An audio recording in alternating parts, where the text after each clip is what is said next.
Okay, friends, so we're getting close to the end of the retreat, and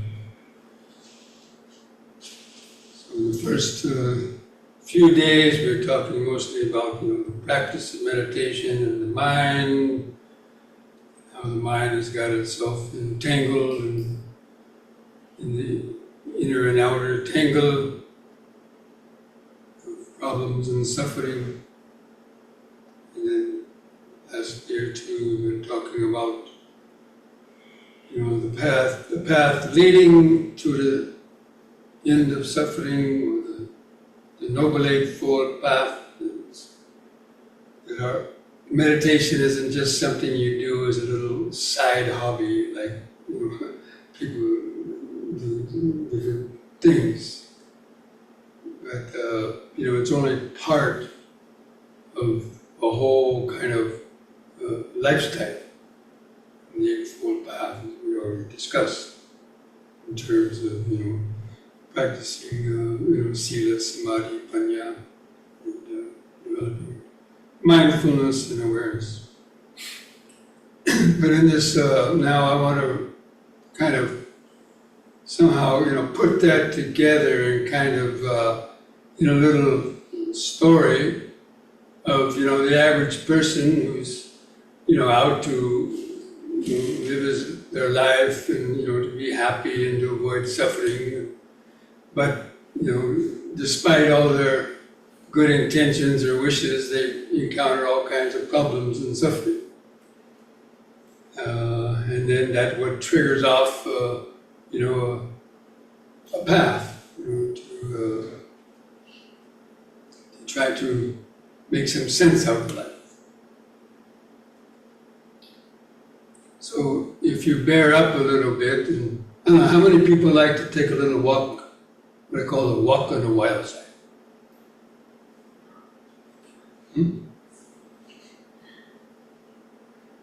Okay. So imagine you were, it's a nice weekend, a nice spring or summer weekend, and you said, I want to go out to the countryside and take a little walk through the countryside and the forest, the fields and the forests, and over to this kind of river a few miles away.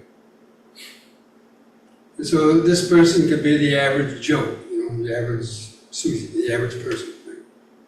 Who just wants to go out and enjoy a nice weekend. And so they go out and they park their car at a kind of a trailhead.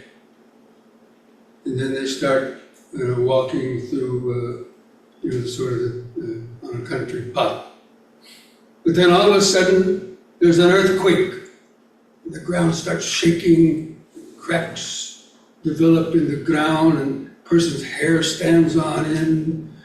And then they start running and jumping over the cracks and running and try to get away from, outrun this earthquake.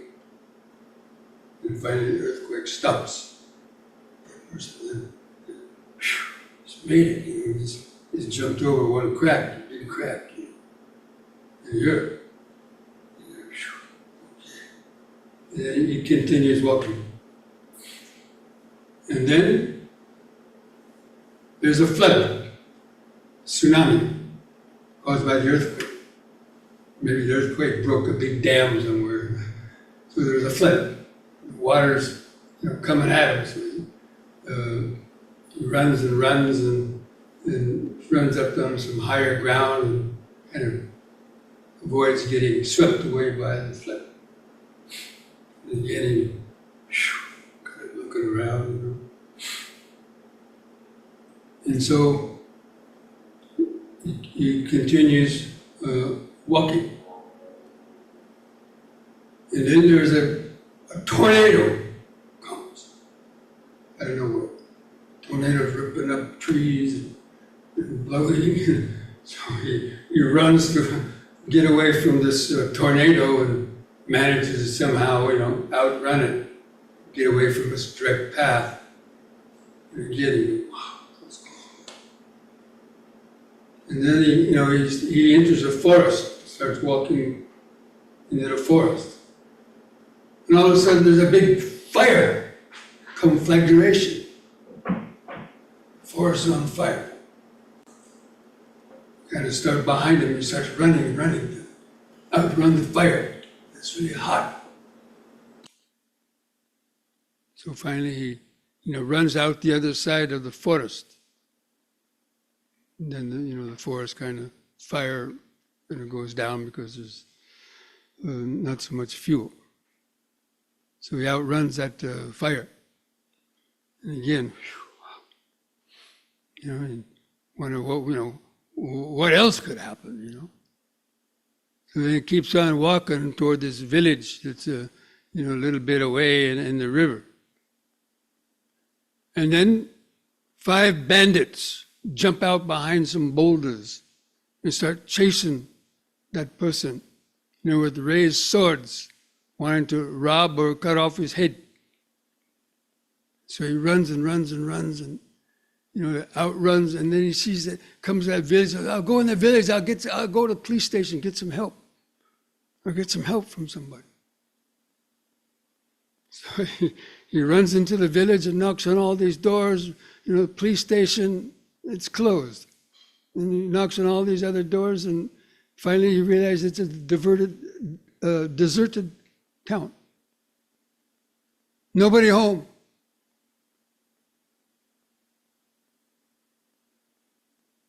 And then he turns around and he sees a ghost. He sees a ghost. His hair stands on end. He gets scared and runs out of the village, runs down to a river, to that river. And there's a nice, broad, wide river there. And, he's looking around back, see if those robbers are, following him or some other kind of danger. He looks on the other side and he sees these swaying palm trees and everything looks very, very peaceful over on the other side. And so he said, okay, I gotta get across this river, but I can't swim. He doesn't know how to swim. So he went, how am I going to get across the river?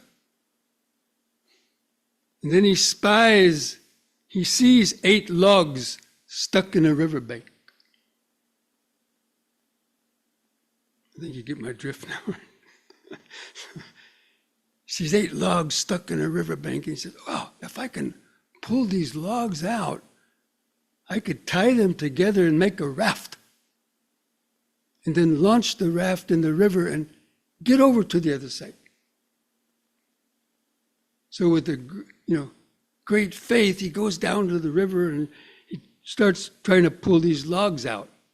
You know how logs are, they're stuck in the mud. When you pull them out, they make a sucking sound. So with great effort, he managed to, pull all the 8 logs out and lay them to the side. But then he's got to tie them together. So he looks around, how is he going to tie these together? Then he sees some creeper, vines. Sri Lanka, they call them creepers. Vines, hanging from the trees. He said, I can get those vines, and those vines I can tie the raft together and, launch it in the river. So he does that. And then he, drags the raft down.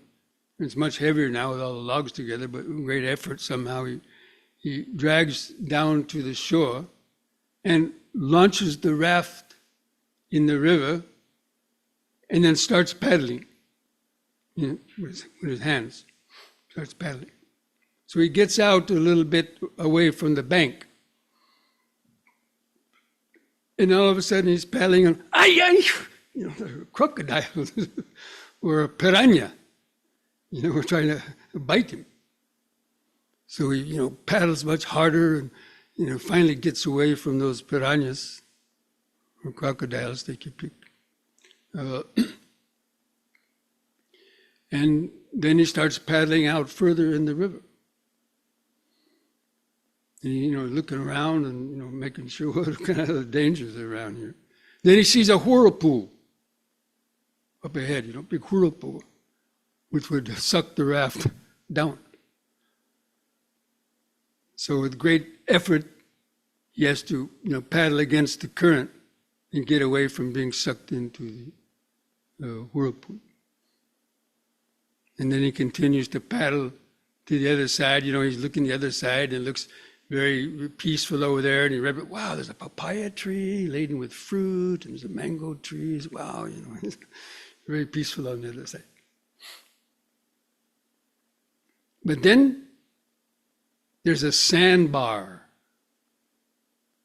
A sandbar is a sandbar in the middle of the river, and the raft is aiming for that. He says, oh no, I don't want to get stuck on a sandbar.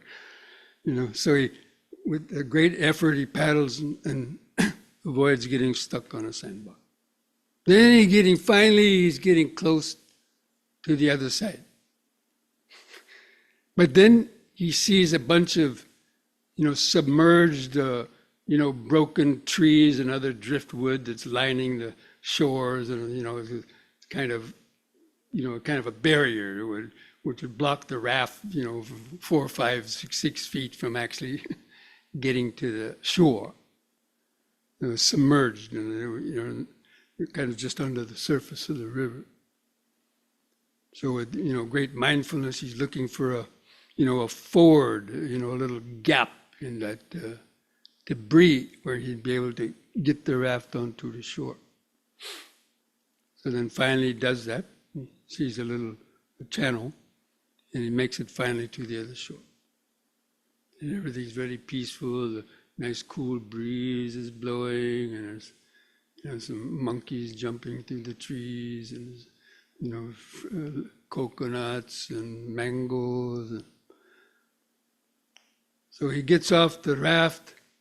He sees the raft, and he says, "Raft, you really saved me, but you're too heavy. I can't carry you on my head." And so the person walks free, and then takes a little walk.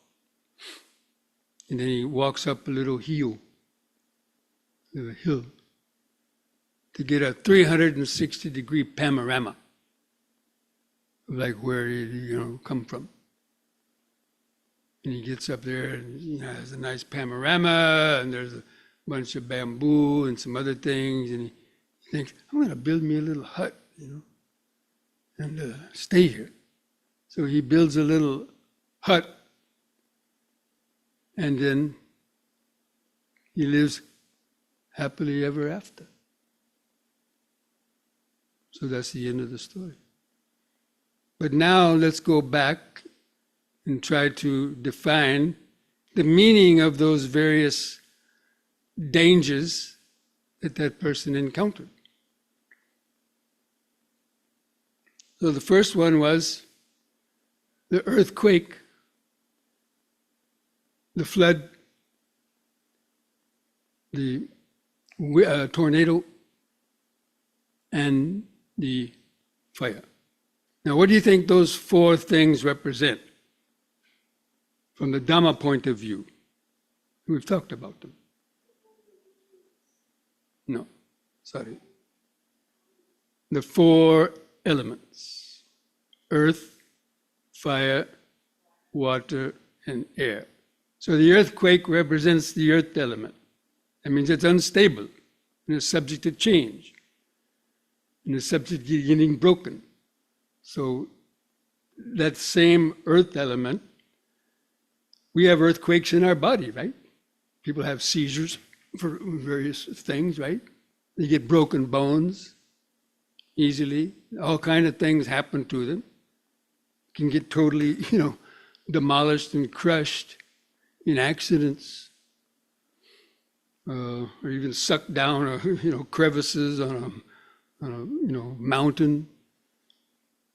Anyway, so that the four elements represents the pain of having being born in a material body, and also just the fact that because they're always changing, they're unstable, and they're not sure, because they can change at any moment.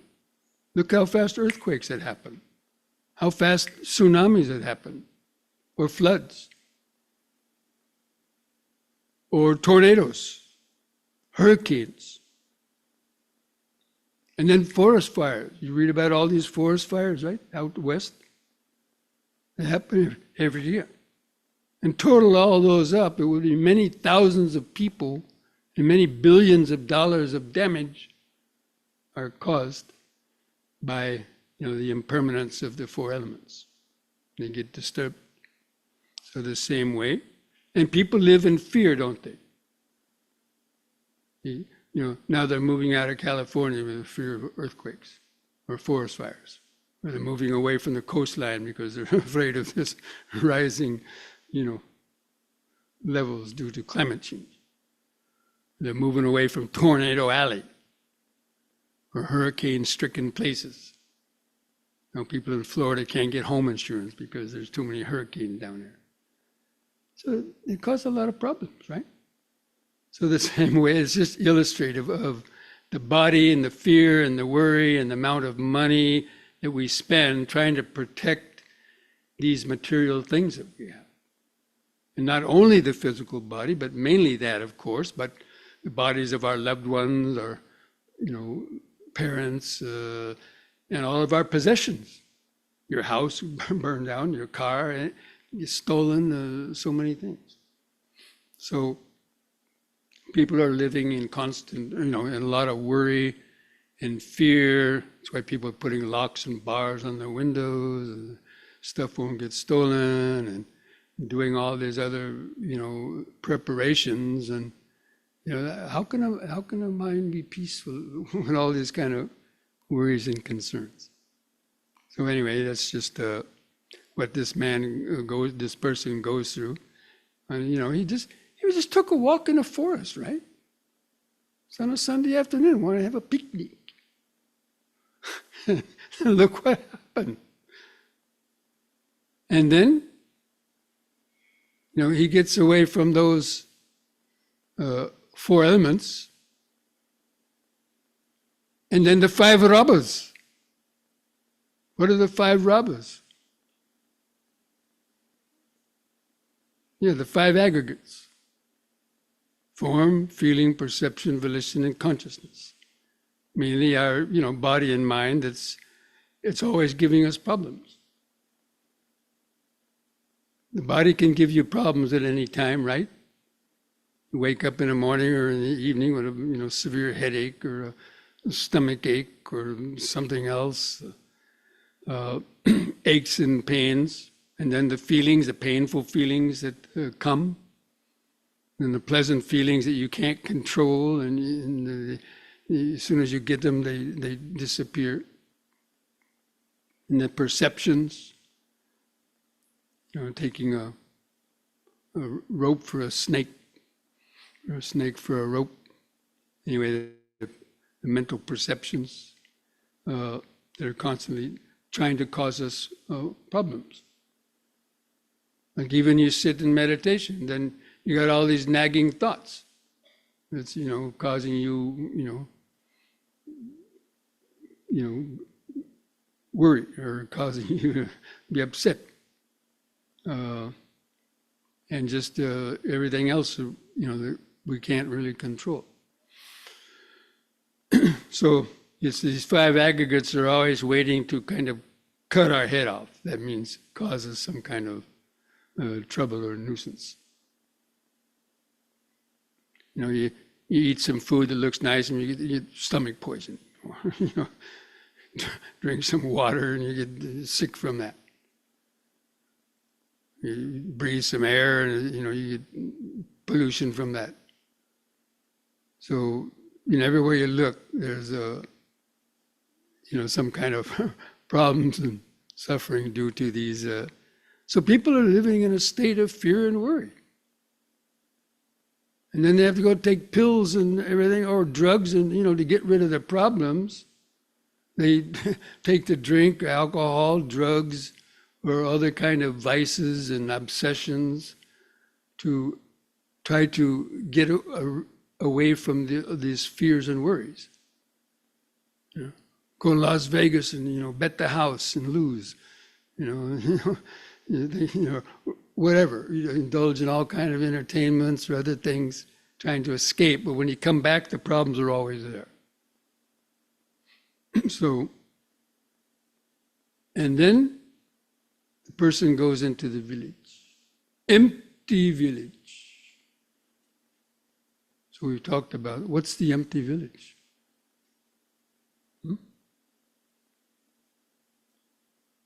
Empty house?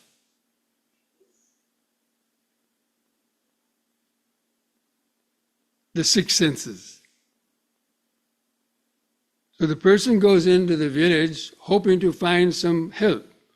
So we go to our eye for help. We want to look at all kind of nice, beautiful things or whatever. We want to listen to music to, go to help to soothe our mind with various sounds. We go to food to soothe our mind with pleasant tastes or smells. People put on perfume and burn incense and whatever.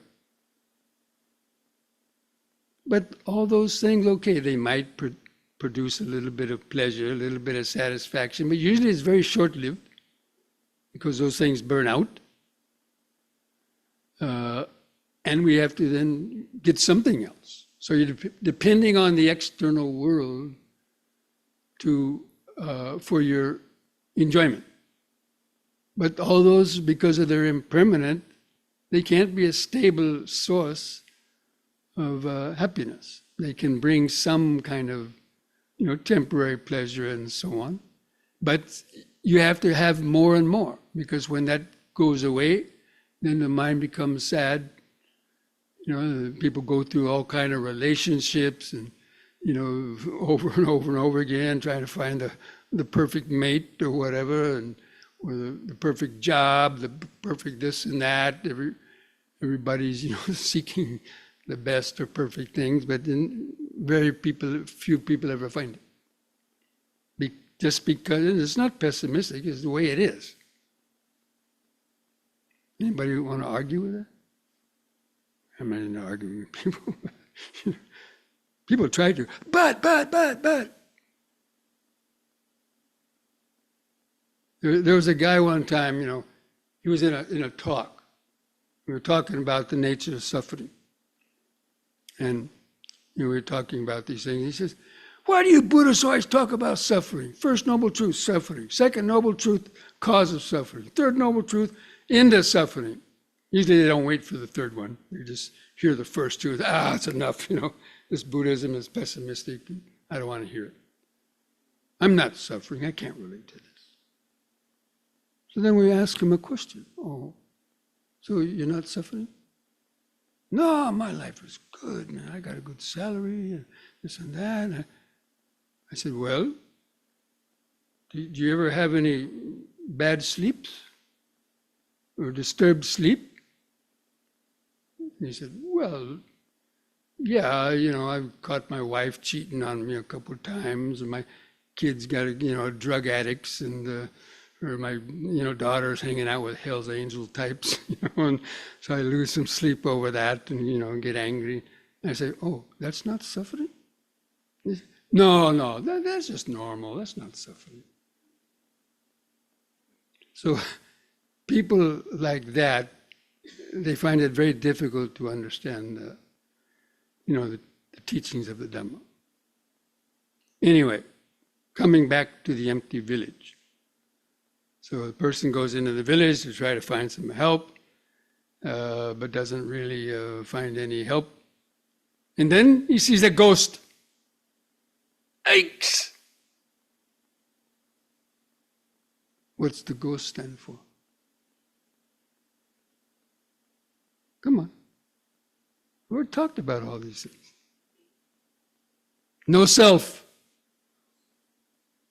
No self. He thought he had a self, he thought he was in control of his life and world, but then he realized there's no controller. So that's the realization of no self. I mean, it's just anyways, he realized the ghost. He thought there was a self, and then now he realized it was a ghost. And then he runs down to the river, and he sees this nice, peaceful, flowing river. So what does the river represent? I may not have mentioned it in the previous talks, but it represents the river of life. The river of life. Or the ocean of life, but the river of life. And on the other side, is the peaceful. That's whatever people imagine. Oh, heaven, being born in heaven, is very peaceful, or nibbana, or, whatever people might believe is going to happen after death. But anyway, the river is the river of life, with all of its, dangers and swift currents and so on, hidden obstacles, hidden creatures. And then he doesn't know how to swim. What does that mean? He doesn't know how to control his mind. He doesn't know how to navigate life. Everything is seen as a blessing or a curse. Or he's wanting to blame others for all his problems. He doesn't know how to manage his fears or worries and greed or hatred, so he just grasps at straws, tries drugs, tries this obsession and that obsession, and this therapy and that therapy, but nothing really works very well. Maybe offering temporary little respites, but problems keep on coming back again. That means not knowing how to swim. But then,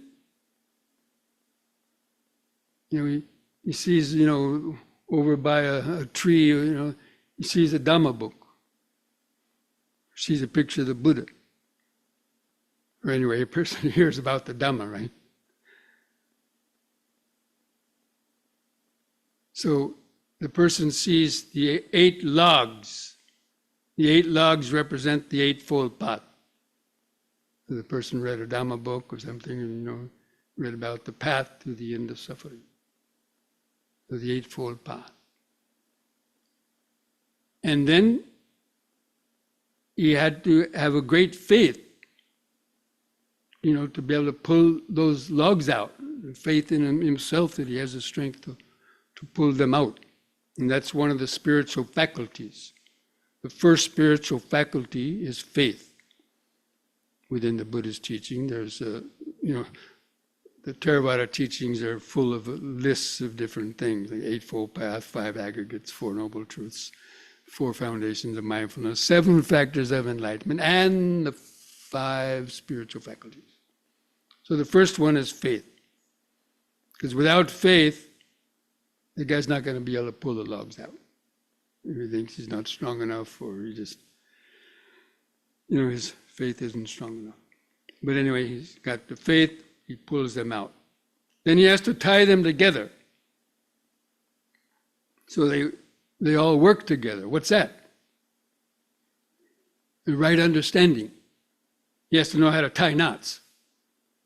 He has to know how to weave the logs together properly, because if he doesn't, and he gets out in the middle of the river, and there's some strong currents, the knots might unravel, or the logs will come apart and start, you'll be stuck hanging on one log maybe. So anyway, So the tying it all together means our right understanding, not just hearing bits and pieces of the Dhamma, but having a good understanding of how all these different parts of the Dhamma fit together, how all the Eightfold Path needs right effort, needs right mindfulness, needs right concentration, it needs a sila, samadhi and panya, it needs all the factors of the Eightfold Path have to be equally tightened or strengthened to help support each other. And that requires a good understanding of the practice. And then he launches the raft into the river and starts paddling. So again, the right effort to get started. Now, a lot of people hear the Dhamma and they say, oh yeah, Eightfold Path, meditation, yeah, that's, I really need to do that. But then they don't for a long time until, maybe sometime later they really get into a jam and then, oh, what did the Buddha say? Like me, right? Remember my story? Where I, heard about Buddhism, but then didn't do much about it. Until later I got in a jam, and put in prison in Afghanistan and lucky to get out with my life. So I got to do something. So like that, the effort to seek out, the where to practice and so on. Or anyway, and then he gets bit by the piranhas. What do you think the piranhas represent?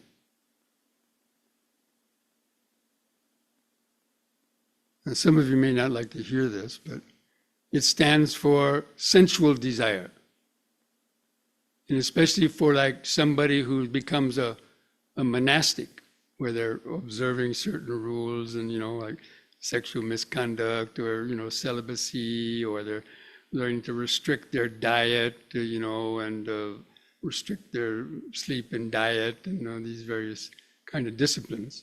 But especially the sensual desire, after spending a few months or 6 months, people who become monks and nuns, there's a very high dropout rate, more than 50%.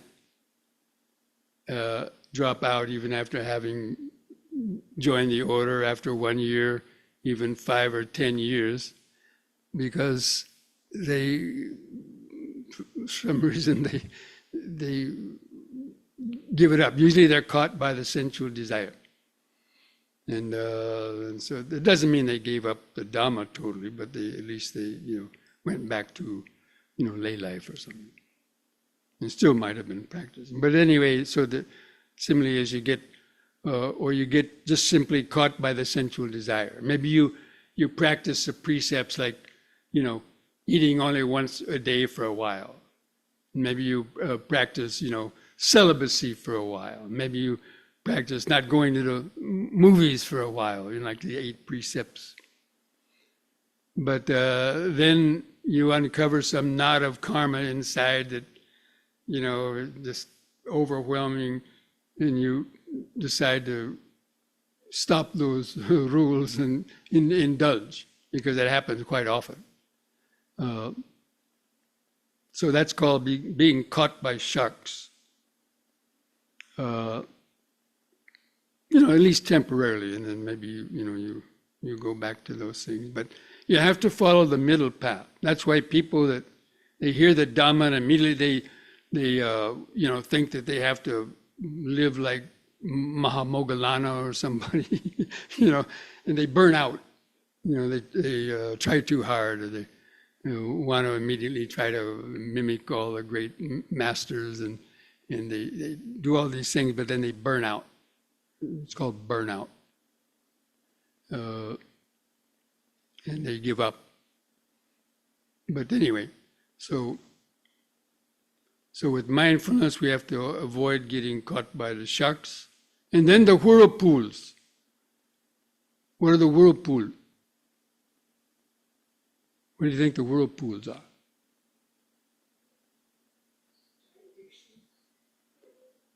dark thoughts, like depression or hatred, really strong emotions that kind of pull the mind down. Worry, fear, of course, depression, absolutely, but even other states that can drown a person or cause them to commit suicide. People do that, don't they? Because they don't know how to avoid it. Or they've created the conditions for those things to happen simply because they haven't, practiced the Dhamma. So anyway, to avoid the whirlpools, getting sucked under by these heavy emotions. And then the sandbar in the middle. What do you think the sandbar is?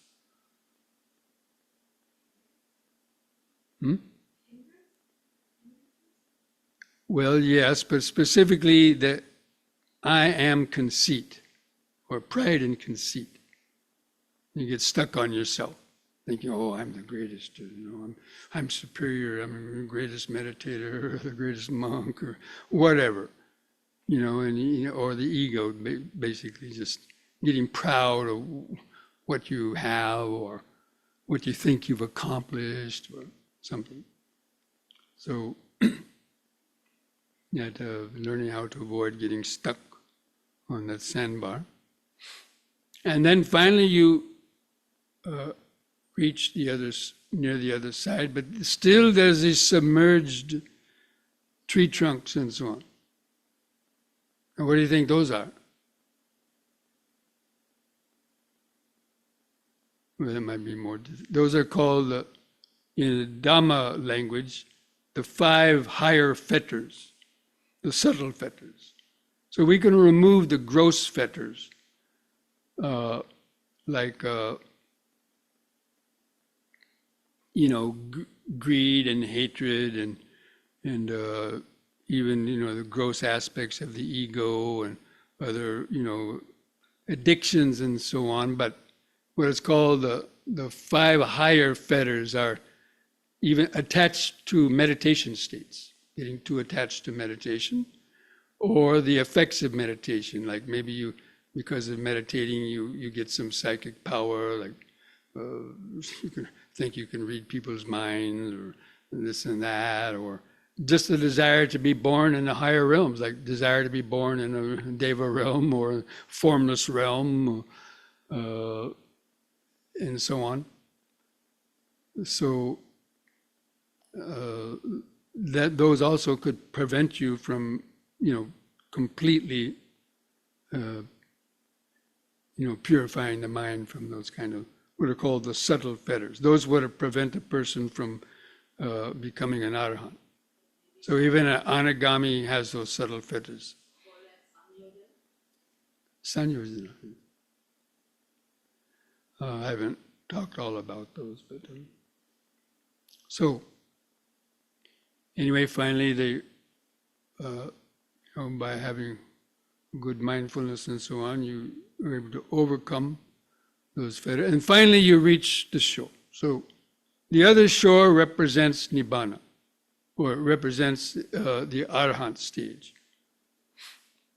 where the mind has been totally liberated and you've transcended the ego consciousness, and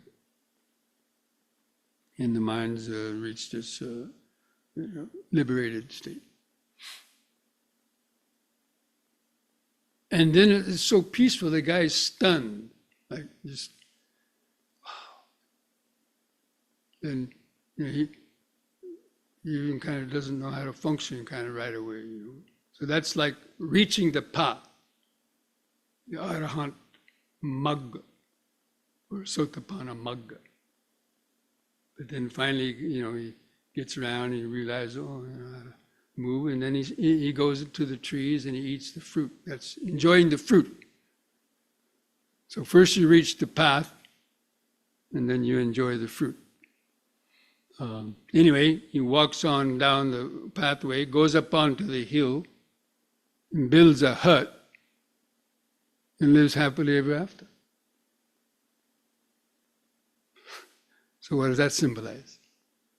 Yeah, just living the rest of one's life in freedom.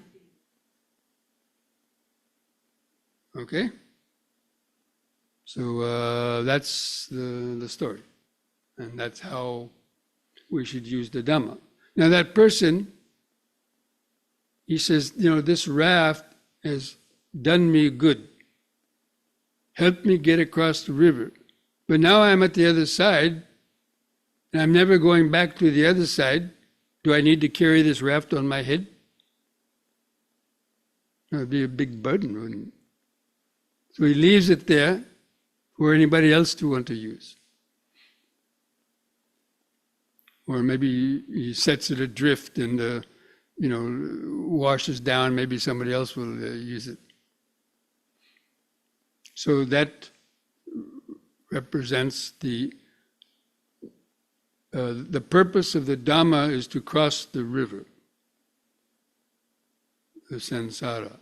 But not to use the Dhamma to get rich or to get famous or, a lot of things. Some monks want to be known as great Dhamma preachers, or, we know stories of monks and others who, because of their fame, they've gotten into trouble with precepts and, brought their downfall. So we should use the Dhamma for the purpose of crossing the river, and not using it to create more problems and suffering for ourselves and others. Because we've seen a lot of examples of that over the years, not only Buddhist monks, but Hindu sadhus and yogis and other types of persons. Because they weren't totally purified, and they had, they got some kind of power, but they used it, they got kind of corrupted from that. Anyway, so does anybody have any questions about that? Any of those things I mentioned?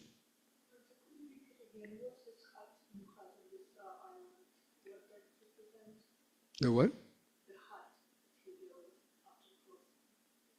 Just the simple shelter. A person can live in a simple shelter, doesn't have to live in a 5-story mansion with all bells and whistles, and just live simply and unburdened.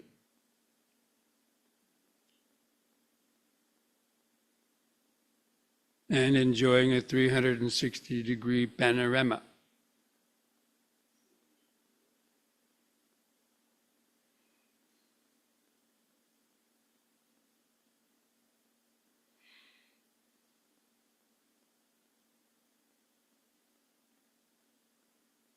Any other questions? Well, you can, if some come up later on, you can, or it could be any other, Dhamma question, not necessarily, related to that, because this tonight will probably be the last questions and answers session we'll be having during the retreat.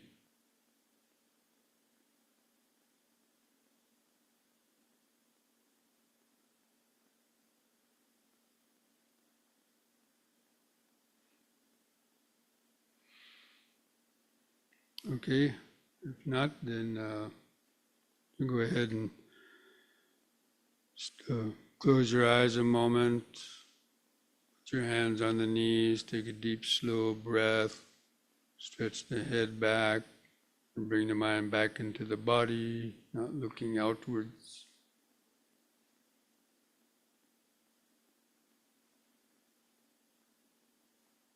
Lifting the head up. The out breath, press the chin to the upper chest.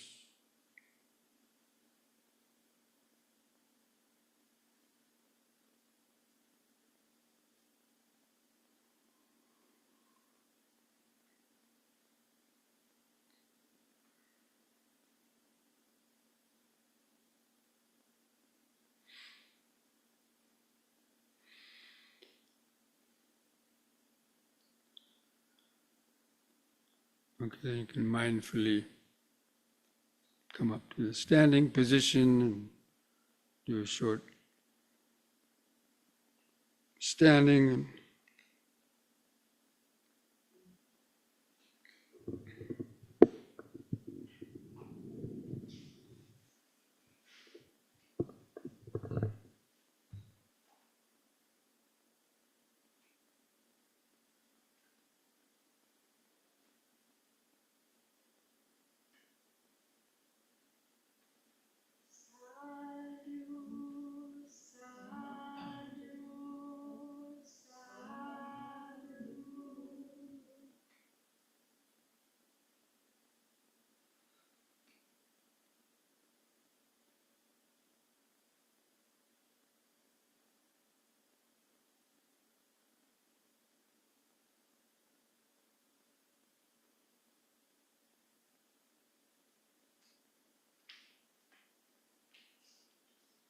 we're standing up,